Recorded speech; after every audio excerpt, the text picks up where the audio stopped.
বিসমিল্লাহির রহমানির রহিম। দক্ষিণ সাতরচর উচ্চ বিদ্যালয় কর্তৃক আয়োজিত ও পরিচালিত অনলাইন ক্লাসে সকলকে স্বাগত জানাচ্ছি।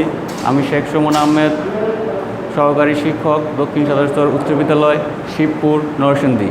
আজকে আমি তোমাদের সামনে আমার দ্বিতীয় ক্লাসে পাঠদান নিয়ে উপস্থিত হয়েছি। আমার আজকের পাঠদানের বিষয়টি হলো হিসাব বিজ্ঞান, শ্রেণী নবম দশম, শাখা ব্যবসায় শিক্ষা, অধ্যায় সপ্তম। শিক্ষার্থী বন্ধুরা, সপ্তম অধ্যায়ে কি রয়েছে আমরা এখন দেখব। সপ্তম অধ্যায়ের টপিকসটি হলো খতিয়ান। খতিয়ান আমরা প্রথমেই জানব যে খতিয়ান জিনিসটা কি।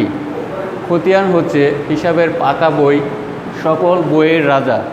অর্থাৎ খতিয়ানকে হিসাবের পাকা বই বলা হয় এবং খতিয়ান সকল বইয়ের রাজা হিসাবে কাজ করে। হ্যাঁ, এবার আমরা দেখব খতিয়ানের সংজ্ঞা। খতিয়ানের সংজ্ঞাটি হলো যে বইয়ে ব্যবসা প্রতিষ্ঠানের আর্থিক লেনদেনসমূহ শ্রেণীবদ্ধভাবে সাজিয়ে হিসাবের খাতায় পাকাপাকিভাবে লিপিবদ্ধ করা হয় তাকে খতিয়ান বলে। অর্থাৎ খতিয়ানে আর্থিক লেনদেনসমূহ শ্রেণীবদ্ধভাবে সাজিয়ে হিসাবের খাতায় পাকাপাকিভাবে লিপিবদ্ধ করা হয়। এখন আমরা দেখি খতিয়ান করতে হলে কি লাগে। খতিয়ান করতে হলে আমরা এই জায়গায় খতিয়ানের চকের সাথে পরিচিত হইতে হবে। খতিয়ানের চক এই জায়গায় দুই ধরনের, এক হলো টি চক পদ্ধতি, আরেকটি হলো চলমান জ্যার পদ্ধতি। এখন আমরা খতিয়ানের চকে পরিচিত হব। এর মধ্যে আমি দুইটা চকই আলাদা আলাদা করে বোর্ডে তুলে দিলাম। এর মধ্যে প্রথমে রয়েছে টি চক পদ্ধতি। টি চক পদ্ধতিতে খতিয়ানে 8টি গড় থাকে। প্রথম থাকবে তারিখ, তারপর বিবরণ, তারপর জাবেদা পৃষ্ঠা, তারপর টাকা, তারপর আবার সেম জিনিসেই তারিখ, বিবরণ, জাবেদা পৃষ্ঠা, টাকা। এইবার তোমরা খেয়াল রাখো যে টি চক পদ্ধতিতে বাম পাশে ডেবিট থাকবে আর ডান পাশে থাকবে ক্রেডিট। এখন আমরা দেখব যে চলমান জ্যার পদ্ধতির চকটি কেমন। চলমান জ্যার পদ্ধতিতে প্রথমে তারিখ, তারপর বিবরণ, তারপর জাবেদা পৃষ্ঠা, তারপর ডেবিট টাকা, ক্রেডিট টাকা, সর্বশেষে উর্ধিতর একটি ঘর থাকে। ওই জায়গায় দুটি অংশ, ডেবিট ও ক্রেডিট। সুতরাং আমরা এই জায়গায় দুইটি চকের সাথে পরিচিত হলাম। তবে আমি এই জায়গায় একটি কথা বলতে পারি যে দুইটি চকের মধ্যে পার্থক্যটি হলো টি চক পদ্ধতিতে লেনদেনের সর্বশেষ পর্যায়ে ব্যালেন্স নির্ণয় করতে হয়। অর্থাৎ আমরা যে সকল লেনদেনের খতিয়ান করব, ওই খতিয়ানের কাজটি শেষ হলে সর্বশেষ পর্যায়ে এসে ব্যালেন্স করব। আর চলমান জ্যার পদ্ধতি প্রতিটি লেনদেনের হিসাব যখন অন্তর্ভুক্ত হয় তখন সাথে সাথে আমরা ব্যালেন্স নির্ণয় করব। তাহলে মূল পার্থক্যটা এরকম। শিক্ষার্থীরা, আমি এখন একটি খতিয়ানের সরাসরি প্রয়োগে চলে যাব। কিভাবে লেনদেন থেকে হিসাবটি খতিয়ানভুক্ত করতে হয় সেটি আমরা এখন দেখব। উপরে দেয়া আছে নিম্নোক্ত লেনদেন থেকে টি চকে খতিয়ানভুক্ত করে জ্যার নির্ণয় করো। আমাদের কি বলে দিছে, নিম্নোক্ত লেনদেন থেকে টি চকে খতিয়ানভুক্ত করে জ্যার নির্ণয় করো। এখন দুইটা লেনদেন দেওয়া আছে এই জায়গায়। প্রথমটি আছে 2010 সালের 1 জানুয়ারি নগদে পণ্য ক্রয় করা হয় 10,000 টাকা। তারপর 2 নম্বরে আছে 2010 সালের 10 জানুয়ারি নগদে পণ্য বিক্রয় করা হয় 15,000 টাকা। এখন আমরা দেখব এই দুইটি লেনদেন থেকে কিভাবে আমরা খতিয়ানভুক্ত করতে পারি। আমি প্রথমেই বলেছিলাম খতিয়ান করার আগে আমাদের অবশ্যই জাবেদা করতে হবে। এখন আমরা দেখি ওই দুইটি লেনদেনের জাবেদা কি হবে। আমি সংক্ষিপ্ত আকারে এই জায়গায় জাবেদা উঠিয়ে ধরেছি। এর মধ্যে প্রথম লেনদেনটির জাবেদা হবে ক্রয় হিসাব ডেবিট, নগদান হিসাব ক্রেডিট। এই জায়গায় যেহেতু নগদে পণ্য ক্রয় করা হয়েছে এই জন্য ক্রয় হিসাব ডেবিট। আমি আগেই জাবেদার চ্যাপ্টারে বলেছিলাম যদি কোনো খরচ বৃদ্ধি পায় তাহলে সেটা ডেবিট হবে। এই জায়গায় ক্রয় করার ফলে খরচ বৃদ্ধি পেয়েছে, এই জন্য ক্রয় হিসাব ডেবিট। অপরদিকে যদি প্রতিষ্ঠান থেকে কোনো কারণে সম্পত্তি কমে যায় তখন সেটা হবে ক্রেডিট। এই জায়গায় নগদে যেহেতু পণ্য ক্রয় করা হয়েছে, নগদান হিসাব ক্রেডিট করা হয়েছে। নগদান হিসাব ক্রেডিট করার কারণ নগদ টাকা মানে সম্পদ প্রতিষ্ঠান থেকে হ্রাস পেয়েছে। এখন আমরা 2 নম্বর লেনদেনে দেখতে পারি 2010 সালের 10 জানুয়ারি নগদে পণ্য বিক্রয় করে 15,000 টাকা। এই জায়গায় আমরা দেখতে পারি জাবেদা হবে নগদান হিসাব ডেবিট, বিক্রয় হিসাব ক্রেডিট। একদিকে সম্পত্তি বৃদ্ধি পেয়েছে, আরেকদিকে আয় বৃদ্ধি পেয়েছে। আমি আগেই বলেছিলাম সম্পত্তি যদি কোনো কারণে বৃদ্ধি পায় তাহলে সেটা হবে ডেবিট, সুতরাং নগদান হিসাব এই জায়গায় ডেবিট হয়েছে। অপরদিকে বিক্রয় হিসাব ক্রেডিট। বিক্রয় মানে কি আয় বৃদ্ধি পেয়েছে, যদি কোনো লেনদেন দ্বারা আয় বৃদ্ধি পায় তাহলে সেটা হবে ক্রেডিট। এই জায়গায় বিক্রি করার পরে প্রতিষ্ঠানের আয় বৃদ্ধি পেয়েছে, সুতরাং বিক্রয় হিসাব এই জায়গায় আমরা ক্রেডিট লিখেছি। এখন এই দুইটি জাবেদা থেকে আমরা কিভাবে খতিয়ানভুক্ত করতে পারি সেটা আমরা এখন দেখব। প্রথমে দুইটি জাবেদায় আমরা দেখি 4টি নাম ডেবিট ক্রেডিট হয়েছে। এখন প্রত্যেকটি নামের আলাদা আলাদাভাবে খতিয়ানভুক্ত করতে হবে, কিন্তু একটি নাম দুইবার আসবে না। তাহলে শিক্ষার্থীরা আমি দেখতেছি যে কয়টি নাম এই জায়গায় কয়টি নাম অন্তর্ভুক্ত হয়। প্রথমে ক্রয় হিসাব,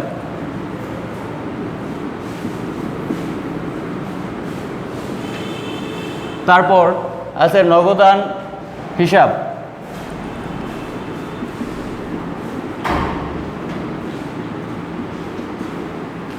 নগদান হিসাব আরেকবার আছে, সুতরাং আমরা কিন্তু আরেকবার নগদান হিসাব নিতে পারবো না। হ্যাঁ, তারপর কি আছে বিক্রয় হিসাব।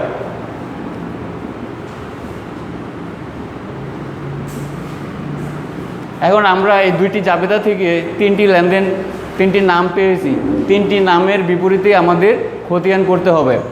এখন আমরা প্রত্যেকটা খতিয়ানের 3টা টেবিল এই জায়গায় অঙ্কন করে দেয়া আছে, এর মধ্যে আমরা প্রত্যেকটির নাম আলাদা আলাদা টেবিলে অন্তর্ভুক্ত করব। প্রথমে ক্রয় হিসাব, তারপর আছে নগদান হিসাব,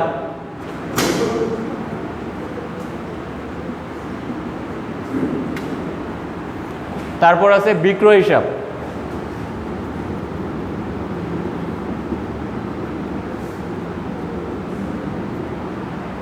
এখন আমরা এই 3টি নামের অপোজিটে যদি খতিয়ান করি তাহলে আমাদের এই দুইটি লেনদেনের খতিয়ান সম্পূর্ণ হবে। এখন আমরা দেখি ক্রয় হিসাবে কীভাবে লেনদেনটি আমরা ক্রয় হিসাবে পোস্টিং করি। ক্রয় হিসাব এই জায়গায় ক্রয় হিসাব ফলো করতে হবে জাবেদায় কোন পাশে আছে। জাবেদায় ক্রয় হিসাব ডেবিট পাশে অবস্থান করতেছে, সুতরাং আমরা ডেবিট পাশে চলে আসলাম। বাম পাশ ডেবিট, ডান পাশ ক্রেডিট। ক্রয় হিসাব যেহেতু ডেবিট পাশে, জাবেদায় ডেবিট পাশে অবস্থান করতেছে, সুতরাং আমরা ডেবিট পাশে চলে আসলাম। সুতরাং লেনদেনটি অন্তর্ভুক্ত হবে এই জায়গায় ডেবিট পাশে। প্রথমে আমি তারিখের করে লিখলাম 2010 সাল জানুয়ারি 1। এই জায়গায় ডেবিট পাশে কি হবে, ক্রয় হিসাব আছে 10,000 টাকা। ক্রয় হিসাবের অপোজিট লেনদেন অর্থাৎ ক্রয় হিসাবের বিপরীত যে নামটা এই জায়গায় অন্তর্ভুক্ত আছে জাবেদায়, ওই নামটি এই জায়গায় অন্তর্ভুক্ত হবে। ক্রয় হিসাবের বিপরীত নামটি হলো নগদান হিসাব, সুতরাং আমরা এই জায়গায় অন্তর্ভুক্ত করব নগদান হিসাব।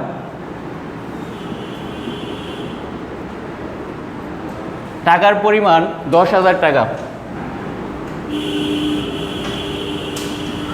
এখন দেখব আমরা নগদান হিসাব 2 নম্বরে আছে। দ্বিতীয় টেবিলে আমাদের কি রয়েছে, নগদান হিসাব। নগদান হিসাবের খতিয়ানভুক্ত করার সময় আমরা প্রথমে খেয়াল রাখতে হবে নগদান হিসাব জাবেদায় কোন পাশে অবস্থান করতেছে। এই জায়গায় দেখতেছি নগদান হিসাব জাবেদায় ক্রেডিট পাশে অবস্থান করতেছে, সুতরাং আমরা নগদান হিসাবের ক্রেডিট পাশে চলে আসলাম। এখন আমাদের তারিখ, সাল এবং তারিখ বসাতে হবে। 2010 সাল, তারিখ জানুয়ারি 1। নগদান হিসাবের অপোজিট বা বিপরীত হিসাবটি কি রয়েছে এটা আমরা এখন জাবেদায় দেখব। নগদান হিসাবের বিপরীত নামটি রয়েছে ক্রয় হিসাব, সুতরাং এই জায়গায় আমরা ক্রয় হিসাব অন্তর্ভুক্ত করব। টাকার পরিমাণ 10,000 টাকা। এখন বিক্রয় হিসাব। বিক্রয় হিসাব জাবেদায় 2 নম্বর জাবেদায় অন্তর্ভুক্ত রয়েছে। বিক্রয় হিসাব অন্তর্ভুক্ত করার সময় আমরা অবশ্যই প্রথম দেখব বিক্রয় হিসাব জাবেদার কোন পাশে নির্দেশ করতেছে। জাবেদায় ক্রেডিট পাশে বিক্রয় হিসাব নির্দেশ করতেছে, সুতরাং আমরা ক্রেডিট পাশে চলে যাব। ক্রেডিট পাশে বিক্রয় হিসাবের অপোজিট লেনদেনটি হলো নগদান হিসাব। প্রথমে আমরা সাল লিখব, তারপর তারিখ জানুয়ারি 10, অপোজিট লেনদেন নগদান হিসাব, বিক্রয় হিসাবের অপোজিট লেনদেন নগদান হিসাব থাকায় এই জায়গায় আমরা নগদান হিসাব অন্তর্ভুক্ত করলাম। এখন টাকার পরিমাণ এই জায়গায় 15,000 টাকা। হ্যাঁ শিক্ষার্থী বন্ধুরা, নগদান হিসাবের আরেকটি লেনদেন 2 নম্বর জাবেদায় রয়েছে। সুতরাং আমরা এখন 2 নম্বর জাবেদায় নগদান হিসাব কোন পর্যায়ে রয়েছে সেটা দেখি।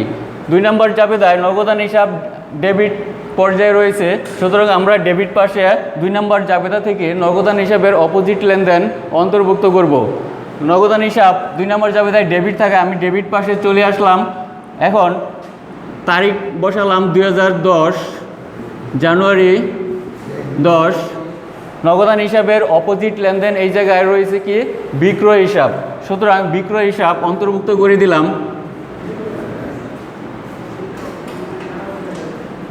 টাকা 15,000 টাকা। শিক্ষার্থীরা, আমি জাবেদায় জাবেদা থেকে আমি খতিয়ানে লেনদেনগুলো পোস্টিং করে দিলাম। এখন আমাদের মূল কাজটি হলো ব্যালেন্স নির্ণয় করতে হবে। আমি প্রথমেই বলেছিলাম টি-চক পদ্ধতিতে ব্যালেন্স নির্ণয় করতে হয়। সর্বশেষে সকল লেনদেন পোস্টিং করার পর ব্যালেন্স নির্ণয় করতে হয়। এখন আমি এগুলার ব্যালেন্স নির্ণয় করব। ব্যালেন্স নির্ণয় করতে হলে তোমরা খেয়াল রাখো, আমাদের ডেবিট এবং ক্রেডিট পাশের মধ্যে উর্দিত্ব কোন অংশে বেশি আছে? প্রথম ঘরে ক্রয় হিসাবের চকে আমাদের ডেবিট পাশের উর্দিত্ব আছে 10,000 টাকা। আমি 10,000 টাকা লিখে দিলাম। এখন এই 10,000 টাকা আমি অপোজিটে স্থানান্তর করে দেব। ক্রেডিট পাশে স্থানান্তর করে দিলে 10,000 টাকা ক্রেডিট পাশে অন্তর্ভুক্ত করলাম। এখন আমাদের ব্যালেন্স নির্ণয় করতে হবে, মানে টাকার সমতায়ন করতে হবে। টাকার সমতায়ন করতে হলে ব্যালেন্স সিডির প্রয়োজন। সুতরাং আমি এই জায়গায় যখন ডেবিট ব্যালেন্সটা ক্রেডিট ব্যালেন্সে ট্রান্সফার করলাম, তখন দেখলাম যে এটা সমতা রক্ষা করার ক্ষেত্রে ওই জায়গায় আরও 10,000 টাকা প্রয়োজন, কারণ উপরে কোনো লেনদেন নেই। সুতরাং 10,000 টাকার এই জায়গায় প্রয়োজন বা দরকার। সুতরাং আমি 10,000 টাকা এই জায়গায় সেই অন্তর্ভুক্তটা হবে ব্যালেন্স সিডি নামে 10,000 টাকা। এই 10,000 টাকার বরাবর আমাদের কি লিখতে হবে? ব্যালেন্স সিডি, মানে ব্যালেন্স সিডির মাধ্যমে ডেবিট এবং ক্রেডিট পাশটা আমরা সমতায়ন করলাম। Balance CD. শিক্ষার্থীরা, ব্যালেন্স সিডি করার সময় অবশ্যই তোমাদের মনে রাখতে হবে যে নির্দিষ্ট মাসের অঙ্ক করা হচ্ছে, ওই নির্দিষ্ট মাসের শেষের তারিখটি ব্যালেন্স সিডি বরাবর হবে। আমরা জানুয়ারি মাসের অঙ্ক করতেছি, এর মধ্যে জানুয়ারির শেষের দিন হলো 31 জানুয়ারি। সুতরাং আমরা এই জায়গায় 31 জানুয়ারি লিখব। যাই হোক, আমাদের ক্রয় হিসাবের ব্যালেন্স নির্ণয় এখনও শেষ হয় নাই। এখন ব্যালেন্স সিডিকে আমরা অপোজিটে নিয়ে আসবো ব্যালেন্স বিডি নামে। ব্যালেন্স সিডি ছিল এই জায়গায় 10,000 টাকা। ঠিক 10,000 টাকার সমপরিমাণ আমরা এই পাশে অন্তর্ভুক্ত করব। হ্যাঁ, এটি হবে ব্যালেন্স বিডি নামে।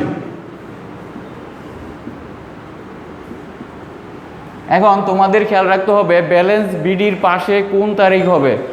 তোমরা অত্যন্ত সুন্দরভাবে এটা মনে রাখবে, ব্যালেন্স বিডির পাশে যে মাসের অঙ্ক করা হচ্ছে সেই মাসের পরবর্তী মাসের প্রথম দিনটিই হবে। সুতরাং আমরা এই জায়গায় জানুয়ারি মাসের অঙ্ক করতেছি, এখন ব্যালেন্স বিডির পাশে হবে ফেব্রুয়ারি মাসের 1 তারিখ। ফেব্রুয়ারি 1। হ্যাঁ, এখন আমাদের ক্রয় হিসাবের কাজ শেষ। এখন আমরা চলে আসি নগদান হিসাব। নগদান হিসাবে আমরা প্রথম দেখব যে কোন দিকে ব্যালেন্স হতে পারে। ডেবিট পাশে আছে 15,000 টাকা, ক্রেডিট পাশে আছে 10,000 টাকা।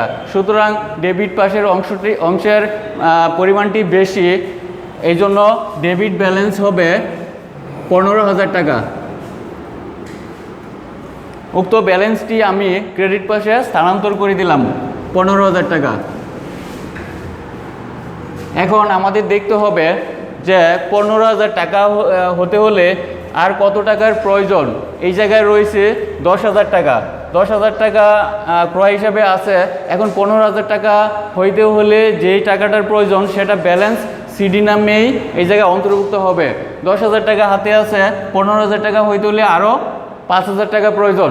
সুতরাং আমি এই জায়গায় 5,000 টাকা অন্তর্ভুক্ত করলাম। এটার নামের পাশে এই 5,000 টাকার অঙ্কের পাশে আমার ব্যালেন্স সিডি বসাতে হবে। মানে আমি আগেই বলেছিলাম যে ব্যালেন্স সিডির মাধ্যমে টাকার পরিমাণ, ডেবিট ক্রেডিটের টাকার পরিমাণ সমতায়ন করা হয়। সুতরাং আমি এই জায়গায় ব্যালেন্স সিডি নামে 5,000 টাকা বসিয়ে দিলাম। আমি আগেই বলেছিলাম ব্যালেন্স সিডির পাশে যে তারিখটি হবে এটা চলমান বা যেই তারিখে অঙ্ক করা হচ্ছে ওই তারিখের ওই মাসের শেষ দিন, জানুয়ারি 31। এখন ব্যালেন্স সিডি হিসাবে যেটি অন্তর্ভুক্ত হয়েছে ওই লেনদেনটি ব্যালেন্স বিডি হিসাবে অপোজিটে ট্রান্সফার হবে। এখন ব্যালেন্স সিডি আছে 5,000 টাকা, 5,000 টাকা আমি অপোজিটে নিয়ে আসলাম। কারণ এটা হবে ব্যালেন্স বিডি নামে।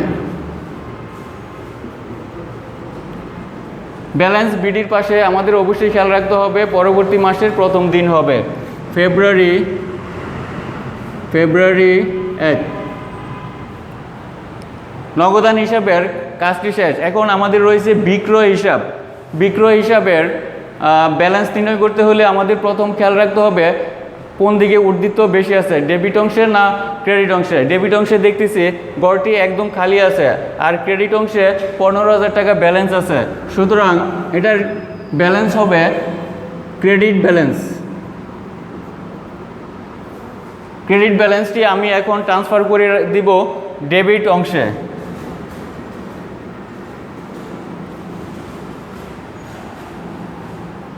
ডেবিট অংশে ট্রান্সফার করে দেওয়ার পর দেখলাম এই 15,000 টাকা সমতায়ন করতে হলে এই জায়গায় আরও 15,000 টাকা দরকার। সুতরাং এই 15,000 টাকা অন্তর্ভুক্ত হবে ব্যালেন্স সিডি নামে। ব্যালেন্স সিডি নামে আমি 15,000 টাকা অন্তর্ভুক্ত করলাম। ব্যালেন্স সিডি, ব্যালেন্স সিডির পাশে 2010 জানুয়ারি 31 তারিখ, মানে ওই মাসের শেষ তারিখটি, এটা মনে রাখবা ওই মাসের শেষ তারিখটি হবে। এখন ব্যালেন্স সিডি আগের মতোই ব্যালেন্স বিডি নামে অপোজিটে ট্রান্সফার হবে। Balance BD 15,000। ব্যালেন্স বিডির পাশে তারিখটি হবে পরবর্তী মাসের অর্থাৎ ফেব্রুয়ারি মাসের 1 তারিখ।